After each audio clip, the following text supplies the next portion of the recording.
Diário do Nordeste no Enem. Apoio Assembleia Legislativa do Estado do Ceará. Conteúdo Ari de Sá. Realização Diário do Nordeste. Olá, amigos internautas. Estamos comentando hoje o nosso fascículo do projeto Diário do Nordeste no Enem. O fascículo em questão, ele trata de algumas competências ligadas ao texto literário, notadamente a competência diária número 5. E começamos com a habilidade 15, através da qual nós situamos o texto literário no seu contexto histórico, social e político. Hoje nós começamos o nosso trabalho sugerindo para vocês um texto do poeta simbolista Cruz e Souza. Este texto está na questão de número 6, na página 5 do nosso módulo. O texto intitula-se Cárcere das Almas. Vamos a ele? Toda alma num cárcere anda presa, soluçando nas trevas entre as grades do calabouço, olhando imensidades, mares, estrelas, tardes, natureza. Tudo se veste de uma igual grandeza, quando a alma entre grilhões as liberdades sonha, e sonhando as imortalidades rasga no etéreo espaço da pureza. Ó almas presas, mudas e fechadas, nas prisões colossais e abandonadas, da dor no calabouço atroz funéreo. Nesses silêncios solitários graves, que chaveiro do céu possui as chaves para abrir-vos as portas do mistério. Observe que nós estamos diante de um soneto. O soneto é uma composição que tem 2 quartetos e 2 tercetos, e foi uma forma poética utilizada ao longo de várias escolas literárias. Nós encontramos sonetos em Gregório de Matos, na poesia barroca, nós encontramos sonetos na poesia romântica de um Álvares de Azevedo, na poesia parnasiana de um Olavo Bilac, na poesia sincrética pré-modernista de um Augusto dos Anjos e até na poesia modernista de um Vinícius de Moraes, por exemplo. No entanto, observe do ponto de vista temático, observe do ponto de vista da estrutura interna do poema. E aí você vai perceber alguns traços que identificam a estética simbolista. E a pergunta é exatamente essa. A poesia simbolista é caracterizada pelo uso continuado de recursos poéticos expressivos.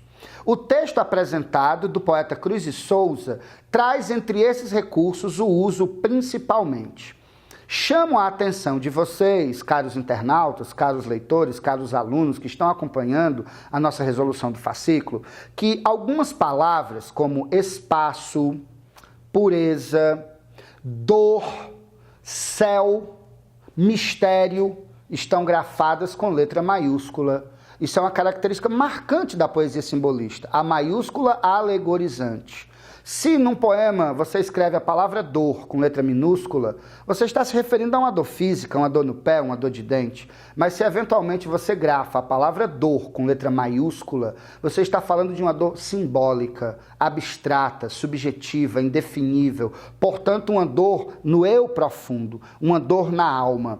A maiúscula alegorizante, portanto, ela tenta criar representações simbólicas a partir da escrita com letra maiúscula de substantivos comuns, em que essas palavras, ao serem grafadas com a inicial maiúscula, ganham uma dimensão metafórica, figurativa, simbólica, portanto é uma característica típica do movimento simbolista. Além disso, observe a predominância, a preponderância do fonema S, representado pela letra S, né? Calabouço, atroz, funéreo, almas presas, mudas, fechadas. Observe que a repetição desse som, ela sugere algo estridente, algo como arrastado de correntes num calabouço profundo. A sugestão sonora, através da repetição de fonemas consonantais semelhantes, ela sugere exatamente as sensações de quem está numa prisão.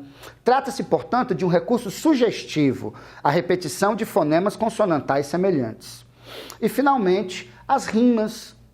Observe, grandeza rima com pureza, liberdades rima com imortalidades. Dentro do segundo quarteto é o que a gente chama de rima interpolada ou inversa, ABBA. Isso transforma o poema em algo naturalmente propício a ser musicalizado.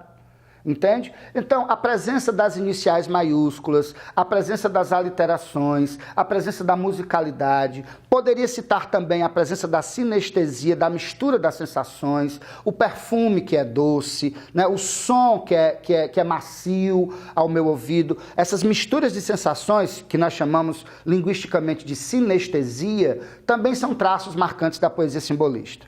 Então, vamos objetivamente à questão. A poesia simbolista é caracterizada pelo uso continuado de recursos poéticos expressivos. O texto apresentado do poeta Cruz de Souza traz entre esses recursos o uso principalmente. Se você observar lá na letra E, personificação inusitada, assonância e rimas raras, observe que essas personificações inusitadas e as rimas raras, sobretudo, são marcas do parnasianismo. As metáforas herméticas até que são para o simbolismo, mas o vocabulário técnico não é do simbolismo, e a liberdade formal é do modernismo. Na letra C, uso de palavras símbolo, ok. Sinestesias, ok. São traços do simbolismo. Mas vocabulário prosaico? Vocabulário prosaico é vocabulário simples, comum do dia a dia, usado pelos modernistas, não pelos simbolistas. A letra B, o cultismo vocabular, palavra culta, sofisticada, podem ser traços tanto do barroco quanto do parnasianismo. A liberdade formal é um traço do modernismo. A musicalidade é sim do simbolismo, mas as outras duas informações não. Então sobra para nós a letra A.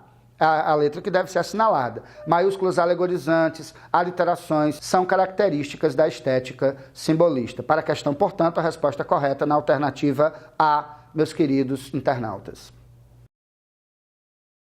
Bom, na questão de número 11, nós continuamos nessa toada, nessa levada do texto literário.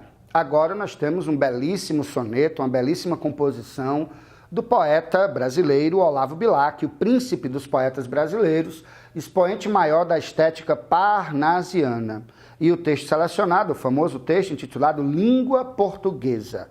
Vamos aos versos? Língua Portuguesa. Última flor do lácio, inculta e bela, és a um tempo esplendor e sepultura, ouro nativo que na ganga impura a bruta mina entre os cascalhos vela.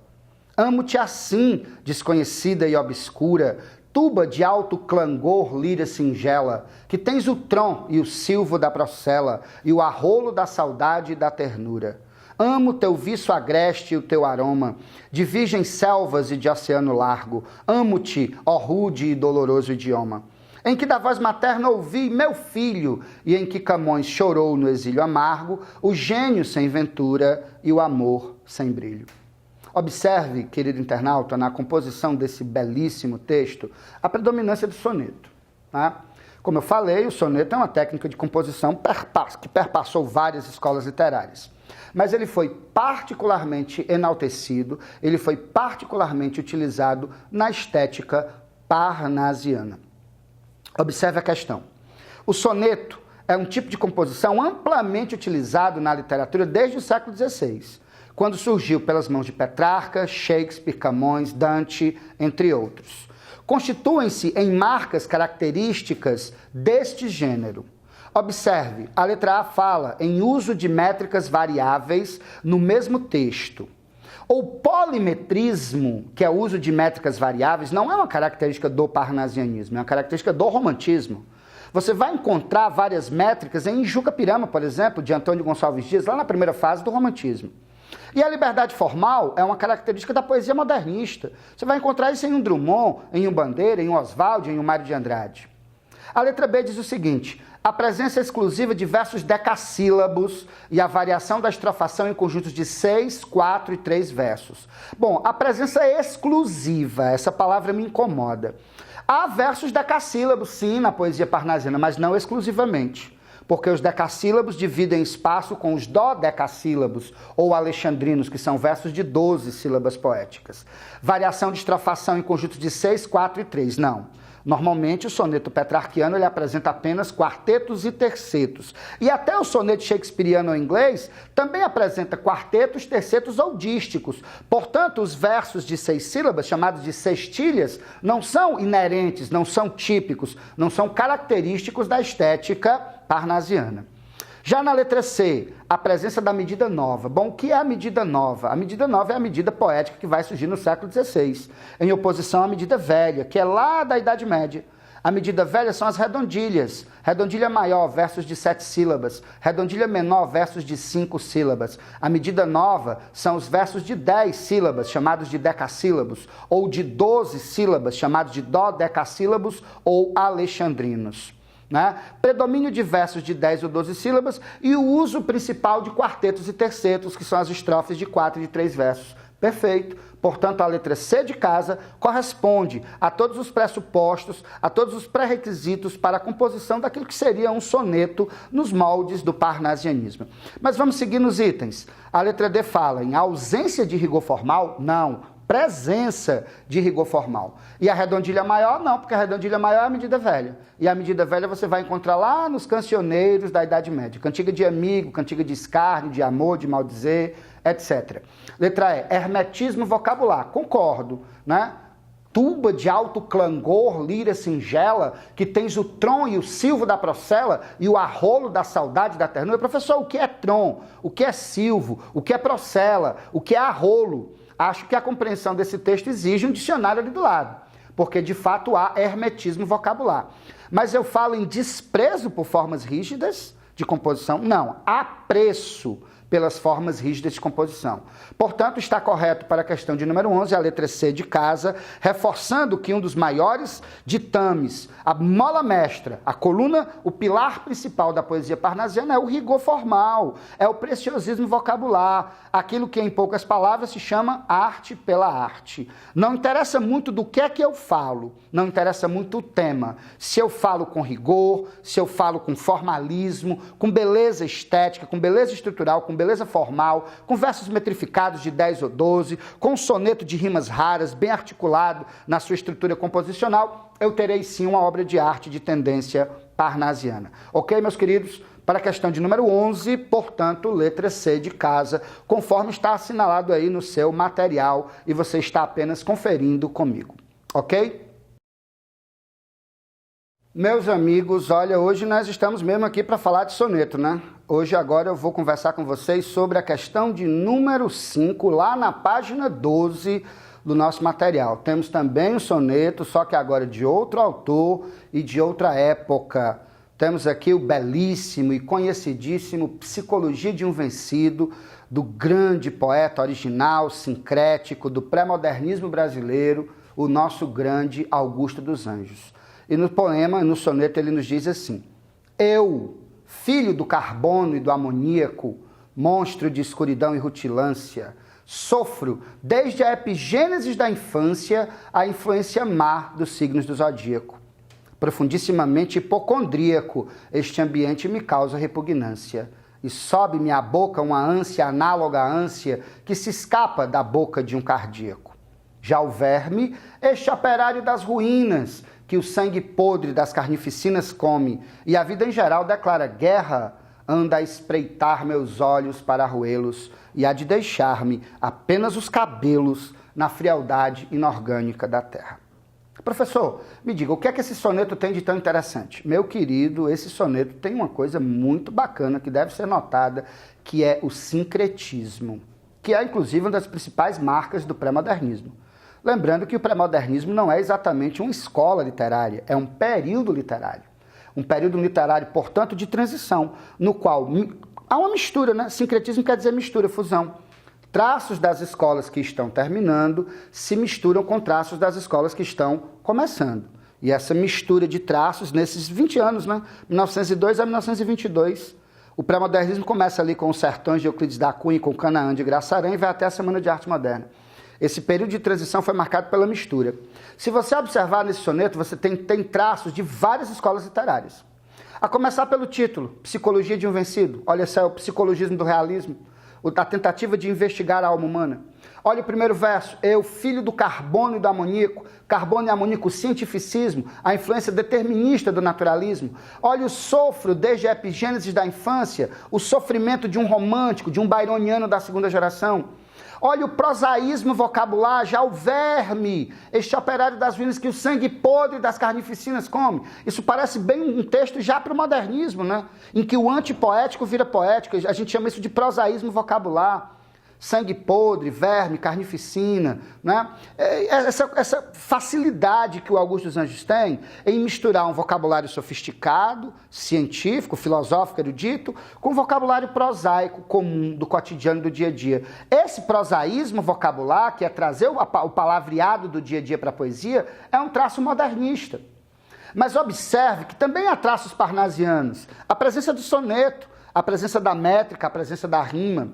Então, se você puder observar com cuidado esse texto, ele tem características de várias escolas literárias. Você pode ver ali o psicologismo realista, o cientificismo determinista, o formalismo parnasiano, o pessimismo existencial romântico, o prosaísmo vocabular modernista. Isso é sincretismo. E a pergunta é exatamente sobre isso, né? O sincretismo estético, mistura de traços de várias correntes literárias. É uma marca bastante característica, não só da poética de Augusto dos Anjos, como também do período do qual ele faz parte, que é o pré-modernismo. Portanto, lendo o texto apresentado, vêem-se traços do romantismo e do naturalismo, respectivamente em, olha o romantismo, sofro, desde a epigênese da infância. É o sofrimento, aquela coisa pessimista e melancólica dos ultrarromânticos. E é o filho do carbono e do amoníaco. O carbono e o amoníaco, portanto, são traços do naturalismo, o que nos dá uma resposta tranquila na letra E de Eva. Portanto, e há de deixar-me apenas os cabelos. Isso é o prosaísmo modernista, na frialdade inorgânica da terra. Esse na frialdade inorgânica da terra até que é, né? De fato, algo assim mais de tendência naturalista. Já o verme, na letra B, o verme é modernismo, que o sangue podre das carnificinas come também, é o antipoético, né? A gente chama isso de...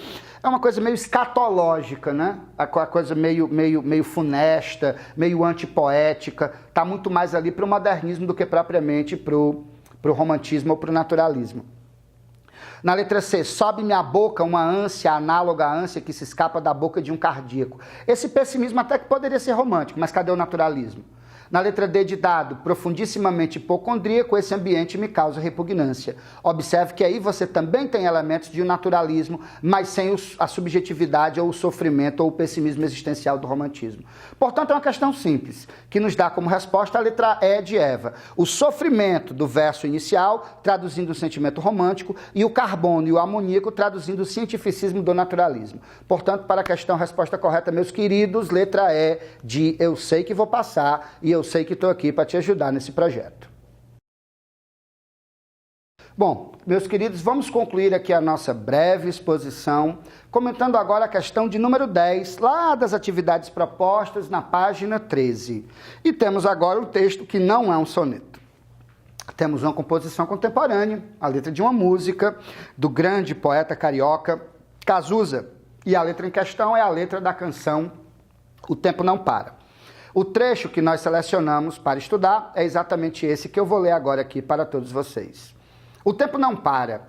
Disparo contra o sol, sou forte, sou por acaso. Minha metralhadora é cheia de mágoas. Eu sou um cara cansado de correr na direção contrária. Sem pódio de chegada ou beijo de namorada. Eu sou mais um cara. Bom, comentando a letra da canção, nós observamos que ela trata do assunto funções da linguagem. E as funções da linguagem são 6. Vamos revisá-las aqui rapidamente? Função emotiva ou expressiva é a função que se volta para o eu. Todo texto escrito em primeira pessoa, ou seja, todo texto que tem o eu como referente ou como receptor, além de emissor, está em função emotiva ou expressiva. A outra é a função conativa ou apelativa, é aquela que se volta para o receptor, a persuasão, o convencimento ao interlocutor. Observe os verbos no imperativo dos textos publicitários, compra, venha, veja, faça, corra. Depois você tem a função metalinguística, que é aquela que utiliza o código para refletir sobre o próprio código. É um poema falando de poema, é uma música falando de música. Depois você vem para a função poética, que é aquela que se centraliza na beleza da mensagem, no uso da metáfora, na forma do texto, né? No trabalho com os elementos figurativos de linguagem. A preocupação, portanto, é com a mensagem, não com o conteúdo, ou o referente, ou quem produziu, ou quem vai ler. Depois nós temos a função referencial, é aquela que predomina nos textos técnicos, didáticos, científicos, manuais, né? Enfim, a gramática, uma lei, um código, um tratado, o manual de instruções de um aparelho, a bula de remédio, a receita culinária, são textos em que predomina a função referencial. Depois nós temos a função fática, que é meramente um teste de canal. Né? É o oi, alô, tudo bem? Testando, 1, 2, 3, né? O nosso querido Francisco aqui na nossa câmera, quando vai iniciar a gravação, ele diz, pronto, professor, gravando, ou seja, ele está me dizendo que o canal de comunicação no qual eu estou me comunicando com vocês está desobstruído. Esse oi, atenção, gravando, revela o predomínio da função fática da linguagem, que é aquela na qual você nota o interlocutor preocupado com a desobstrução, com a livre manutenção do canal através do qual vai haver o processo de comunicação. No caso aqui no nosso ambiente, né, é a câmera, é a internet, são essas maravilhosas tecnologias digitais que propiciam que eu esteja aqui no estúdio conversando com você que pode estar em qualquer lugar do mundo nesse momento. Então a função fática é o teste de canal. A função emotiva se volta para o eu. A apelativa se volta para o leitor. A metalinguística se volta para o código. A poética se volta para a mensagem. A referencial se volta para o assunto. E a fática se volta para o canal. Dito isso, vamos observar aqui o comando da questão e as alternativas. Na canção de Cazuza, além do diálogo estabelecido com a função poética, obviamente, porque é uma letra de música, há uma preocupação com a mensagem, há uma preocupação com a metáfora, mas além da função poética, há uma outra função, né? Também percebemos a presença marcante da função emotiva ou expressiva, por meio da qual o emissor busca o quê? Utilizar a primeira pessoa, falar de si, ter a si mesmo como referente, ter a si mesmo como assunto. Observe, eu sou um cara, né? Eu sou mais um cara. O predomínio da primeira pessoa. E onde é que você está vendo isso? Na letra D de dado. Transmite à canção sentimentos e percepções derivadas de sua cosmovisão. Ou seja, eu vou falar sobre o que eu penso, eu vou falar sobre mim ou sobre a minha maneira de ver o mundo. Quando há nesse texto essa preocupação, é porque nós temos a função emotiva ou expressiva da linguagem, meus caros, para essa questão. Portanto, a resposta é a letra D de dado. Espero ter contribuído com o seu sucesso, espero estar aqui acrescentando com essas pequenas informações uma pequena ajuda, mas que com certeza pode te favorecer na tua jornada de busca à sua vaga nas universidades com os vestibulares que se avizinham. Um forte abraço, meu querido internauta, e até o nosso próximo encontro com mais esse belíssimo projeto Diário do Nordeste no Enem, com a nossa escola, com a nossa instituição, firmes e fortes nessa jornada rumo à sua aprovação. Diário do Nordeste no Enem. Apoio Assembleia Legislativa do Estado do Ceará. Conteúdo Arid Sá. Realização Diário do Nordeste.